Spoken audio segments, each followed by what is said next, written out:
मेरी सभी श्रोताओं को मेरा प्यार भरा नमस्कार। आज मैं आपके लिए लाई हूँ हिंदी के प्रसिद्ध साहित्यकार नरेंद्र कोहली जी की लिखी हुई एक कहानी जिसका शीर्षक है नींद आने तक। तो प्रस्तुत है कहानी नींद आने तक। वह अपनी व्याकुलता में इधर उधर टहलता रहा। अब तक कितनी ही बार वह अपनी कलाई पर बंधी घड़ी देख चुका था। बीच बीच में उसने मेज पर पड़ी टाइम पीस में भी समय देखा था, पर बेचैनी किसी भी प्रकार कम नहीं हुई थी। कितनी ही बार दरवाजे तक जा जाकर लौट आया था। कितनी ही बार उसने बाहर जाने का विचार छोड़ दिया था और जाकर सोफे पर बैठ गया था या दीवान पर लेट गया था, पर चैन उसे किसी भी तरह नहीं पड़ रहा था। अंत में उसने अपने कपड़े बदल डाले। वह पतलून कमीज पहनकर तैयार हो गया। बूट भी उसने पहन लिए थे। उन पर कपड़ा रगड़ते हुए वह सोच रहा था, अब तो जाना ही पड़ेगा। अब और प्रतीक्षा वह नहीं कर सकता था। सहसा उसे अपने पर्स का ध्यान आया। पर्स में कुल 4-5 रुपये ही थे। इतने में गुजारा नहीं चलेगा। हो सकता है उसे काफी दूर जाना पड़े। शीला के दफ्तर तक भी जाना पड़ सकता है। इस समय शायद और कोई सवारी ना मिले। टैक्सी ही लेनी पड़ेगी। वैसे भी किसी को खोजने जाने के लिए बस कोई अच्छा साधन नहीं है। उसने अलमारी खोलकर लॉकर में से 10-10 के 5 नोट निकाल लिए। हो सकता है सवारी के अतिरिक्त भी कहीं कुछ खर्चा करना पड़े। जाने क्यों उसके सामने किसी बड़े अस्पताल का ट्रीटमेंट रूम बार बार उभर आता था। वह बार बार अपने को बाजारों में रात के समय खुली रहने वाली केमिस्टों की दुकान पर खड़ा पा रहा था। उसने अपना सिर चटक दिया। पता नहीं वह क्या क्या सोचता रहता है। उसने जल्दी जल्दी बाहर के दरवाजे पर लगाया जाने वाला ताला उठाया और कमरे से बाहर निकल आया। पर दरवाजा बंद कर ताला लगाने से पहले वह जरा रुका। आखिर इस समय वह कहाँ जाएगा? रात के अंधेरे में सड़क पर नजर आने वाली प्रत्येक महिला आकृति को वह घूरता रहेगा और किसी को भी पहचान नहीं पाएगा। पता नहीं उसकी अपनी आंखों में कोई दोष आ गया है या चश्मे का नंबर बदल गया है, या फिर शायद सबके साथ यही होता है। वह दूर से ही किसी को भी नहीं पहचान सकता और कुछ समीप आते आते उसे हर आदमी वही लगता है जिसे वह खोज रहा होता है। पिछली बार इसी प्रकार उतावली में वह शीला को खोजने के लिए चल पड़ा था और उसके घर से निकलते ही वह आ गई थी। जब तक वह टैक्सी पर 15 रुपये खर्च कर भटक भटक वापस घर पहुंचा था, तब तक शीला उसकी प्रतीक्षा में बरामदे में खड़ी खड़ी हद दर्जा बोर हो चुकी थी। फिर दोनों में काफी लड़ाई हुई थी कसकर। वह नाराज था कि शीला इतनी देर करके क्यों आती है। वह परेशान उठता है और शीला उसकी उतावली से तंग आ चुकी है। आखिर वह सैर सपाटे को तो जाती नहीं, नौकरी ही तो है, देर हो ही जाती है। और जब कोई थक थकाकर रात को घर लौटे और घर में ताला लगा पाए तो उसे लगा कि उसे कुछ देर और प्रतीक्षा कर लेनी चाहिए। शायद शीला थोड़ी देर में आ ही जाए। बड़ा शहर है और घटिया परिवहन व्यवस्था। देर हो ही जाए तो क्या बड़ी बात है। आखिर वह यही क्यों समझता है कि कोई दुर्घटना शीला को घेर कर इसी प्रतीक्षा में बैठी होगी कि वह आए और उसे बचा ले। नहीं, उसे कुछ देर और प्रतीक्षा कर लेनी चाहिए।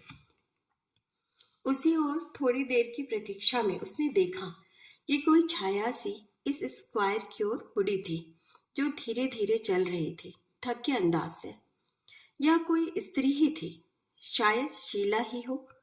जैसे जैसे वह आगे बढ़ती जा रही थी, उसे विश्वास होता जा रहा था कि वह शीला ही है और वह सचमुच शीला ही थी। उसकी छाती पर से एक बोझ हट गया। देर से ही सही शीला आ गई थी। देर का क्या है, कामकाजी आदमी को देर हो ही जाती है। उसे लगा उसे एक और धरातल पर भी राहत का अनुभव हो रहा है। अब उसे रात के इस अंधेरे में बाहर सड़कों पर बिखरी हुई अपरिचित आशंकाओं के चेहरे पर से चादर हटाकर उनकी आंखों में नहीं देखना होगा। वह एक बड़ी परेशानी से बच गया था। पर एक हल्की खींच, शीला यह क्यों नहीं सोचती कि वह उसके पीछे चिंतित हो जाता है। और शीला ने एक विचित्र सी दृष्टि से उसे देखा और बिना कुछ कहे या उसके पास रुके बरामदा पार कर कमरे में चली गई। ना वह अपनी मुसीबत सुनाने के लिए रुकी थी, न कैफियत देने के लिए, और न अपनी गलती मानते हुए डांट सुन लेने की मुद्रा में आकर उसके पास चुपचाप खड़ी हो गई थी। उसकी नजर शीला के साथ साथ कमरे में चली गई थी और अब उसी के समान अनिश्चित सी ठहरी हुई थी। शीला न कुछ कह रही थी, न सुनने की मुद्रा में थी, और ना ही जाकर धड़ाम से सोफे पर गिर गई थी जैसे कुछ ना हुआ हो। कुछ हुआ तो था, पर शायद वह अभी तय नहीं कर पाई थी कि किस रूप में उसे कहेगी। खीस की छुरी ने उसकी आवाज को छीलकर तेज कर दिया। तुम? हाँ, मैं आ गई हूँ। शीला की आवाज किसी असाधारण धरातल पर से आ रही थी। इस धरातल पर से वह पहले कभी नहीं बोली थी। फिर जैसे चिढ़ती हुई बोली, मुझे देर हो गई ना? उसकी खीस ने छिपकली के समान मुंह छुपा लिया। देर तो बहुत हो गई, पर तुम मुझे खोजने नहीं गए? शीला का स्वर बहुत व्यंग्यात्मक था। वह लज्जित सा हो गया। शीला फिर उसकी भावुकता का मजाक उड़ा रही थी, शायद, पर फिर उसे अपना बल इकट्ठा किया। यदि वह अपनी पत्नी के लिए इस प्रकार चिंतित हो ही जाता है तो क्या बुरा है? यह उसका स्वभाव है। इसके लिए शीला उसका मजाक नहीं उड़ा सकती। वह सहज होकर बोला, जाने की सोच ही रहा था। देखो, यह ताला और चाबी मैंने उठाए ही थे। देर होती रही और तुम सोचते रहे। शीला का स्वर और भी गहरा हो गया था। उसने तमक कर शीला की ओर देखा। शीला भी सीधे उसी को देख रही थी और कमरे की रोशनी में उसके चेहरे और माथे पर की खरोंचे, चोट के नीले नीले दाग साफ साफ देखे जा सकते थे। वह सिहर गया। शीला के बाल भी बिखरे हुए थे और कपड़े भी। तो क्या शीला कहीं गलत आदमियों से घिर गई? नहीं, शायद। हाँ, उसे रोज मना करता था चलती बस में भीड़ में। तुम्हें क्या हुआ है? वह पूछ भर सका, और शीला ने जैसे अपने चेहरे की रेखाओं को ढील दे दी। अब तक शायद वह सोच रही थी कि वह उसका सामना कैसे करे। अब सामना हो गया था। तुम रोज सोचते थे ना कि कहीं एक्सीडेंट ना हो जाए। मैं रोज तुम्हें समझाती थी, पर आज हो गया ना। मैं पहले ही घबरा रहा था। वह उसके पास चला आया। चोट ज्यादा तो नहीं आई? कुछ लगा दूं? डिटॉल? उसका स्वर बहुत मुलायम हो गया था, जैसे घावों को सहलाना चाहता हो। शीला ने कोई उत्तर नहीं दिया। वह आगे बढ़कर सोफे पर बैठ गई। नहीं, डिटॉल वाली कोई चोट नहीं है। मैं बहुत थक गई हूँ। उसने निढाल होकर आंखें बंद कर ली और सोफे पर पूरी तरह से लेट गई। उसे लगा कि वे लोग अब आरंभिक दूरी तय करके ऐसे स्थान पर आ चुके हैं जहां वह उस घटना के विषय में पूछ सकता है और शीला बता सकती है। वह उसके पास आ गया। पर क्या हुआ? शीला वैसे ही आंखें बंद किए लेटी रही और धीरे से बोली, वही बस का चक्कर। उसकी दबी खींच उकस पड़ी। चलती बस में चढ़ने की कोशिश की थी ना? मैंने तुम्हें कितनी बार समझाया है। शीला ने उसकी बात काट दी। नहीं, चलती बस में चढ़ी उतरी नहीं हूं। तुम्हारे समझाने को मैं समझ गई हूं। तुम्हारा समझाना खाली नहीं जाता। उसका स्वर कुछ ठंडा और अपने आप में इतना पूर्ण था कि वह हतप्रभ हो गया, पर फिर किसी प्रकार स्वयं को संभाल कर बोला, फिर क्या हुआ? भीड़ में गिर पड़ी क्या? शीला के स्वर में पहली बार झुंझलाहट आई। नहीं भई। और उसकी आवाज बकायदा तीखी हो गई। तो फिर बताती क्यों नहीं? चोटें लगाकर आए हो और अब आकर चुपचाप लेट गई हो। कुछ बताती क्यों नहीं? पहले मैं इंतजार में बैठता रहा, अब पूछता हूं तो कोई उत्तर नहीं मिलता। शीला की आंखें झटके से खुल गई और वह उठकर बैठ गई, जैसे कोई बहुत तीखी बात कह देगी। पर सहसा ही उसका मन बदल गया। जितनी ही उग्र होकर वह उठी थी, उतनी ही शांत होकर सोफे में धसक गई। बताती हूँ, पहले एक गिलास पानी पिलाओ प्लीज। वह पानी लेने भीतर चला गया और शीला जैसे एक बार चैतन्य होकर उठ बैठी। उसने अपने पर्स में से कॉम्पैक्ट बॉक्स निकाला और उसके शीशे में अपने चेहरे को ध्यान से देखा, जैसे किसी व्यतीत घटना का निरीक्षण कर रही हो। फिर उसने खरोचों और नीले निशानों पर उंगलियां फेरकर जैसे उनका अनुभव किया। वह पानी ले आया था। शीला ने कॉम्पैक्ट बॉक्स बंद कर दिया और उसे पर्स में डालकर पर्स बंद कर दिया। उसने पानी पिया और खाली गिलास सोफे के साथ रखी तिपाई पर टिकाकर फिर लेट गई। उसने फिर से आंखें बंद कर ली थी।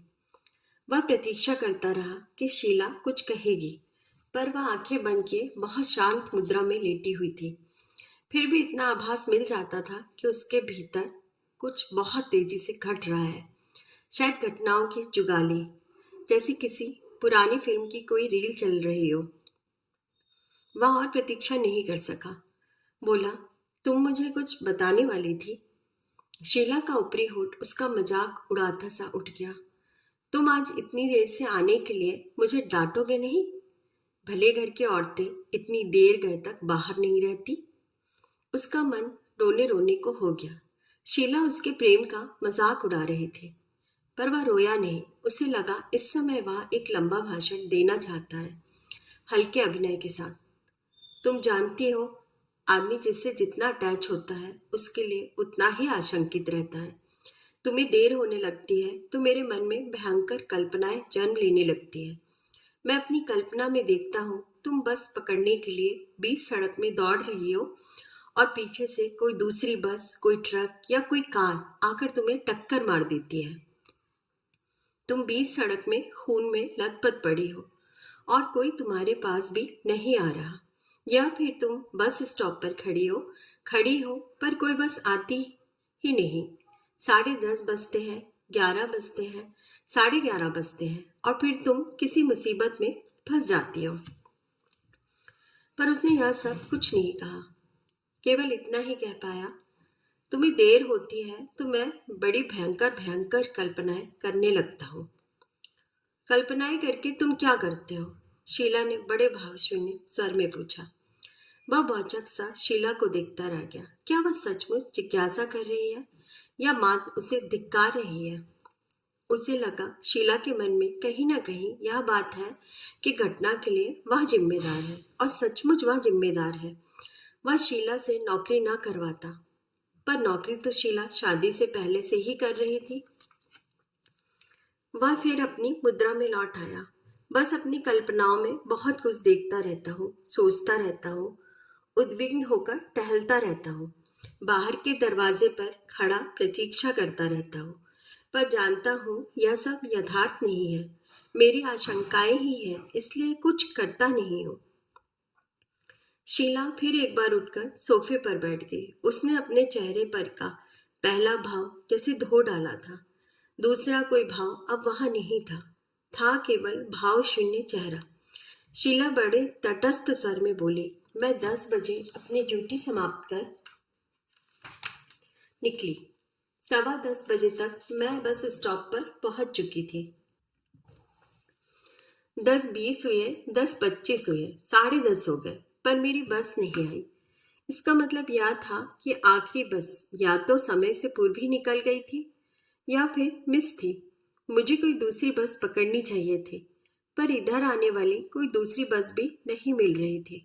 मैं खड़ी रही थी। स्कूटर या टैक्सी लेकर रात को अकेले आने का साहस मैं नहीं कर पा रही थी। शीला ने क्षण भर रुककर उसके चेहरे को पढ़ने का प्रयत्न किया और फिर बोली, 11:15 के करीब एक बस आई। मैंने हाथ उठा दिया। बस रुक गई। उस पर आगे बोर्ड नहीं लगा था। मैं नहीं जानती थी वह कहाँ जा रही है। डिपो जा रही होगी। उसने सिगरेट सुलगाई और सुनने की मुद्रा में बैठ गया। शीला ने उसे पहला कश लेने का समय दिया और फिर बोली, हाँ, कंडक्टर ने बताया कि बस डिपो जा रही है। मैंने कहा, कोई बात नहीं, मुझे रिंग रोड पर उतार देना। बस में और कोई नहीं था? उसने सशंक होकर पूछा। नहीं, 2 व्यक्ति और भी थे, शीला ने कहा। फिर भी तुमने बड़ी हिम्मत की। वह आश्वस्त हो गया। उसने सिगरेट का दूसरा कश ले लिया था। हाँ, वह बोली। पर वे दोनों व्यक्ति भी अगले स्टॉप पर उतर गए। जब वे दोनों आदमी उतर गए और बस फिर चली तो कंडक्टर ड्राइवर के पास जाकर कुछ फुसफुसाया। मुझे तभी शक पड़ा कि वे लोग कुछ शरारत करेंगे। मुझे लगा कि मुझे इस प्रकार खाली बस में नहीं बैठना चाहिए था। उसकी पीठ ने कुर्सी की टेक छोड़ दी। वह तना हुआ आगे की ओर झुका। उन्होंने शरारत की क्या? शीला का चेहरा कुछ क्षुब्ध सा हो गया। मुझे देखकर तुम्हें क्या लगता है? वह जैसे उबल पड़ा। मैं तो जानता ही हूँ कि लोग अकेले औरत को पाकर छेड़छाड़ जरूर करते हैं। हमारे देश का तो चरित्र ही इतना गिर गया है कि क्या कहे। कोई साला विश्वास योग्य नहीं रहा। उसने स्वयं को नियंत्रित कर स्वर बदला। फिर क्या हुआ? ड्राइवर ने बस के भीतर की बत्तियां बुझा दी। वह बोली, तुमने मना नहीं किया? उसका स्वर काफी उत्तेजित था। नहीं। शीला ने फिर उसी प्रकार भाव शून्य स्वर में कहा। मैं बहुत डर गई थी। मेरे मुंह से आवाज ही नहीं निकल रही थी।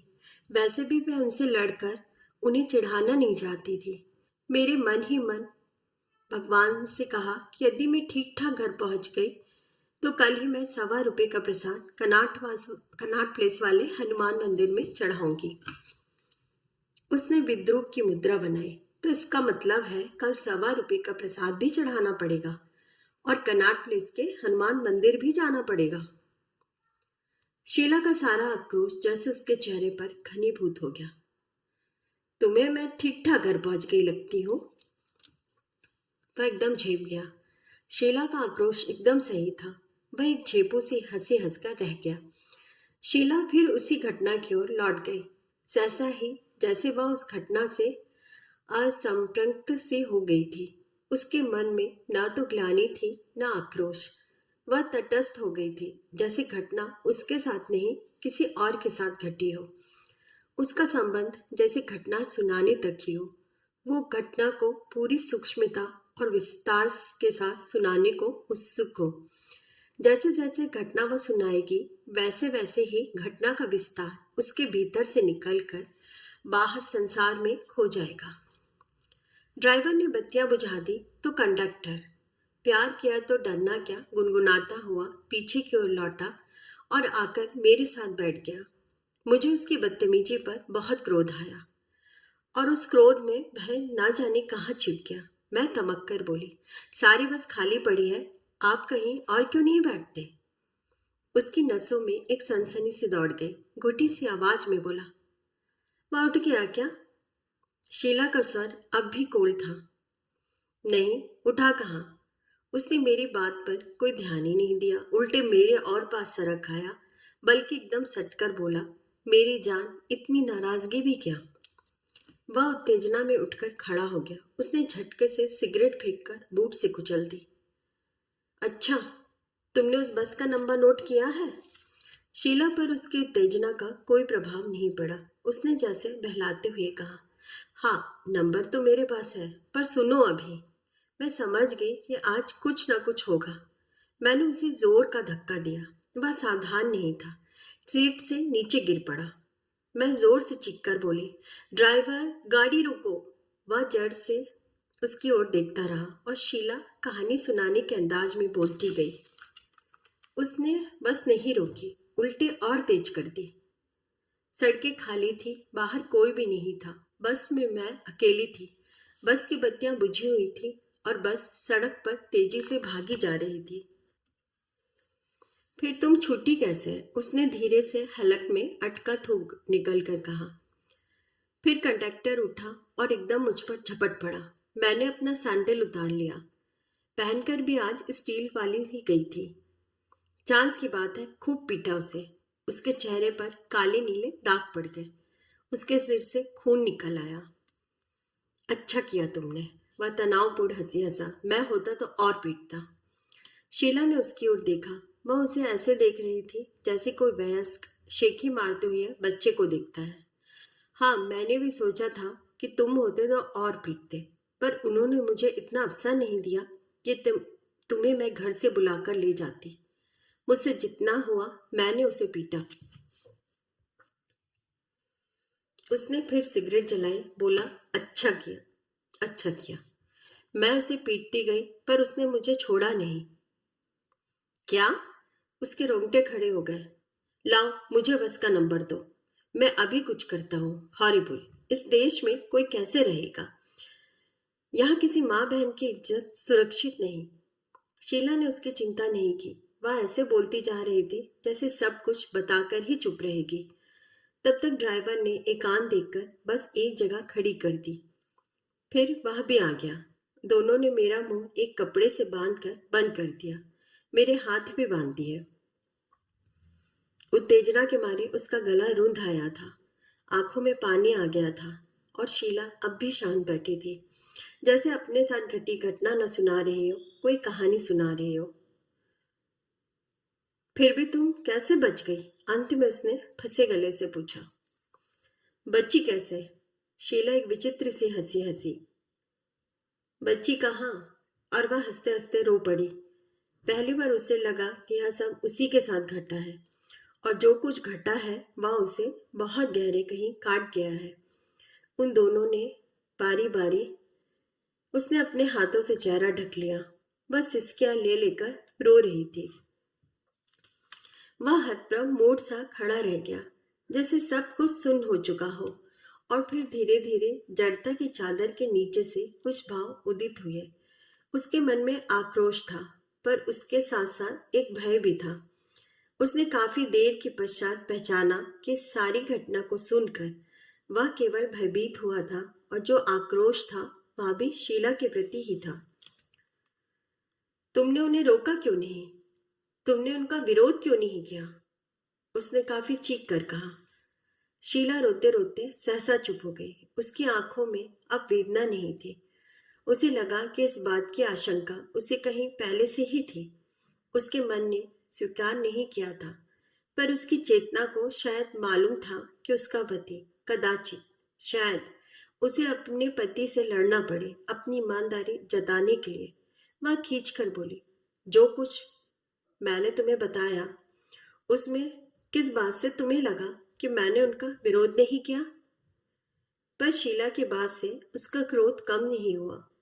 जब तक ड्राइवर नहीं आया था, कंडक्टर अकेला था, तुम बस से क्यों नहीं कूद पड़ी?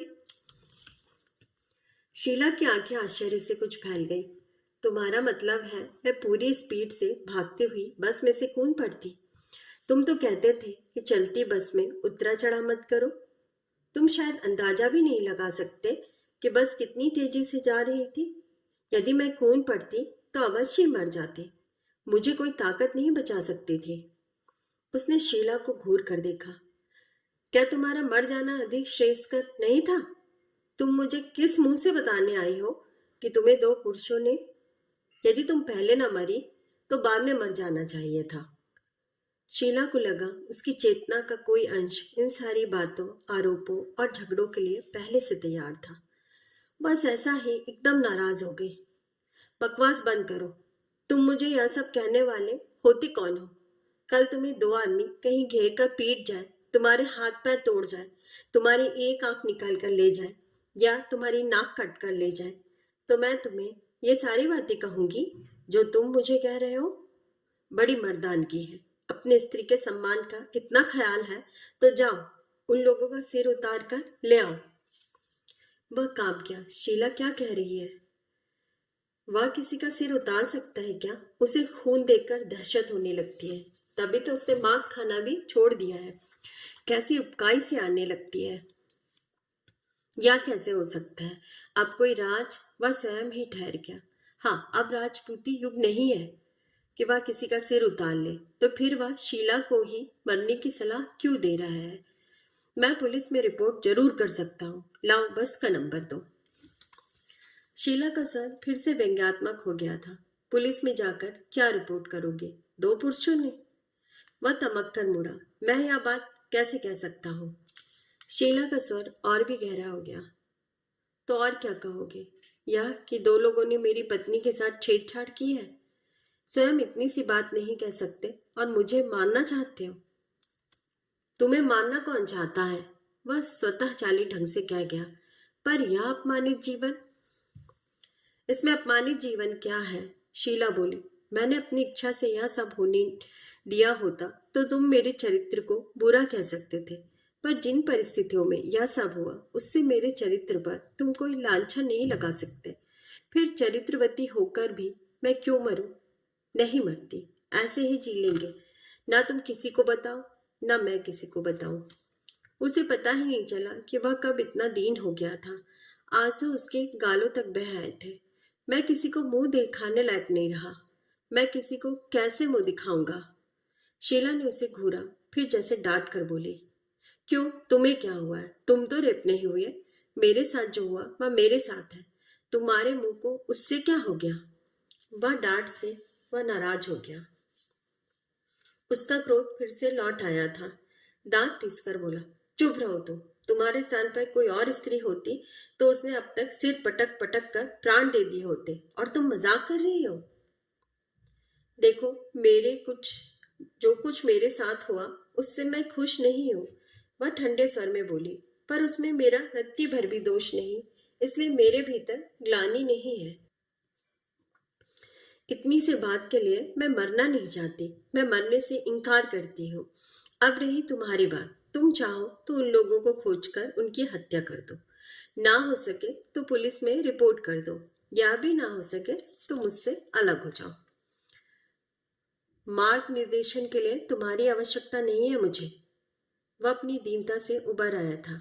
शीला से यह शिकायत उसे बहुत पहले से थी। वह कभी भी अपना दोष नहीं मानती थी और उल्टे उसे निर्देश दिया करती थी। तुम समझती हो कि इतना कुछ होने पर भी हम पति पत्नी के रूप में रहेंगे? मैं तुम्हारे साथ रहूंगा। लोग मेरी ओर अंगुली उठाकर कहेंगे, यह वह व्यक्ति है जिसकी पत्नी का एक कंडक्टर और एक ड्राइवर ने रेप किया था। मेरा तुमसे संबंध तभी से टूट गया जब तुमने मुझे यह बात बताई। अब तुम्हारा मेरा कोई रिश्ता नहीं। तुम मेरे घर में नहीं रह सकती। शीला ने उसे देखा। वह सचमुच बहुत नाराज था। शायद वह इतनी क्रोध में था कि उसे धक्के मारकर घर से निकाल सकता था। उसके मन में शायद उन दो पुरुषों के विरुद्ध कुछ भी नहीं था। सारी शिकायतें शीला के विरुद्ध ही घेराई थी। शीला के जी में आया कि वह हंस पड़े, पर वह हंसी नहीं। बड़े शांत स्वर में बोले, तुम्हारा मेरा कोई रिश्ता नहीं। मैं तुम्हारे घर में नहीं रहूंगी, पर मैं तुमको इतना कंसेशन दे सकती हूँ कि अपना सामान यदि तुम अभी ना ले जा सको तो सवेरे उठवा कर ले जाना। तुम्हें शायद याद हो कि यह क्वार्टर मेरे नाम है। वह एकदम चौंक पड़ा। सारी बातें यह मोड़ ले लेंगी, यह उसने सोचा ही नहीं था। क्वार्टर की बात की ओर भी उसका ध्यान नहीं गया था। उसने यह बात पहले सोच ली होती तो अच्छा था। क्वार्टर शीला का था, वह यही रहेगी। घर की अधिकांश चीजें भी यही रहेंगी। वह बहुत कुछ करेगा तो अपने उपयोग की सारी चीजें ले जाएगा। पर कहाँ? सड़क पर, प्लेटफॉर्म पर, इतने महंगे शहर में अपना सारा वेतन देकर कहीं दो कोठरियां किराए पर लेने का मूर्खतापूर्ण साहस वह नहीं कर सकता। वह सरकारी नौकरी में भी नहीं है कि सरकारी क्वार्टर की बात सोचता। तो फिर कहाँ? किसी होटल में, किसी मित्र के घर। पर कब तक? वह कुछ नहीं बोला। जोर जोर से सांस लेता हुआ वह टहलता रहा, कमरे के एक सिरे से दूसरे सिरे तक। थोड़ी ही देर में उसकी सांस की आवाज और पैरों की चटक बंद पड़ गई। उसके जी में आ रहा था कि वह एक बार हंस पड़े और कहे, छोड़ो इन फालतू बातों को, चलो सो रहे हैं। पर उसके भीतर के किसी अकड़ाव ने उसे हंसने नहीं दिया। वह टहलते टहलते शीला के सामने जाकर रुक गया। मैं कल सवेरे अपना सामान लेकर चला जाऊंगा। उसके नथुने कुछ और अधिक फैल गए। तुम कान खोलकर सुन लो, तुम मुझे इस प्रकार ब्लैकमेल नहीं कर सकते। इस तरह तो कल मैं फ्लश खराब होने की रिपोर्ट लिखाने नहीं जाऊंगा, या दाल के डिब्बे में घुसा हुआ चूहा नहीं मार सकूंगा। तो भी तुम मुझे ब्लैकमेल करोगी। तुम्हारे किसी और पुरुष से संबंध हो जाएंगे तो भी तुम ब्लैकमेल करोगी। शीला को लगा कि उसका भीतर जैसे चटक कर दो भागों में बट गया है। एक भाग जैसे अपने पति को मना लेना चाहता है। वह जानती है कि उसके पति का भीतर भी उसके समान चटक चुका है और उसका भी एक ही भाग लड़ रहा है, ऊपरी तौर से ही, और वह भी इसलिए कि उसे मना लिया जाए। सहसा वह रो पड़ी। मैं कितनी दुखी हूँ। यदि आज हम समझौता भी कर लें तो क्या? कल हमारे बच्चे होंगे, उन्हें जब पता चलेगा कि उनकी माँ के साथ क्या हुआ, तो क्या वो लोग आत्महत्या नहीं करेंगे? हे भगवान, मेरे कारण मेरे पति और मेरे बच्चे। उसका अकड़ाव कहीं से पिघल गया। पहली बार शीला ने दोष अपने सिर पर लिया था। पहली बार वह दीन हुई थी। उसने देखा वह अब भी सिर झुकाए रोती जा रही थी। वह उसके पास चला गया, सांत्वना देता हुआ सा बोला, अब सो जाओ। तुम भारत की महान नारी हो। रात बहुत हो गई है। तुमसे लोग प्रेरणा लेंगे। कैसे एक निहत्थी स्त्री ने दो दो नर पशुओं से लड़ाई की। पर फिर भी तुम सो जाओ। दिन भर की थकी हुई हो, कल भी तो काम पर जाना है। शीला ने सिर उठाया और आंसू पोंछ लिए। सो जाती हूँ, पर तुम सवेरे अपना सामान लेकर तो नहीं जा रहे हो ना? उसे फिर देखेंगे, तुम सो जाओ, वह बोला। जरा शीशे में देखो तो तुम्हें पता चले तुम्हारा चेहरा कितना कुम्हला गया है। शीला ने हल्के से मुस्कुराने का प्रयत्न किया और ठुमक कर बोले, नहीं, पहले तुम कहो कि कल सवेरे तुम नहीं जा रहे हो। नहीं तो मुझे यह सोच सोच कर नींद नहीं आएगी कि कल से इस क्वार्टर में मुझे अकेली रहना है। हाँ, तुम डरती बहुत हो। उसने शीला की बात मान ली। अच्छा, नहीं जाऊंगा। वैसे भी तुम्हें अकेली को बहुत परेशानियां होगी। तुम अकेली मुकदमा कैसे लड़ोगी? शीला ने उसे फिर देखा। यह अभी तक मुकदमे की बात कर रहा है। ऐड की कोई गांठ अभी बाकी है शायद। अच्छा, सो जाए अब? शीला ने पूछा। हाँ, चलो सो जाए, मुझे भी नींद आ रही है, उसने कहा और चुपचाप अपने पलंग पर जा लेटा। आप सबका कहानी सुनने के लिए बहुत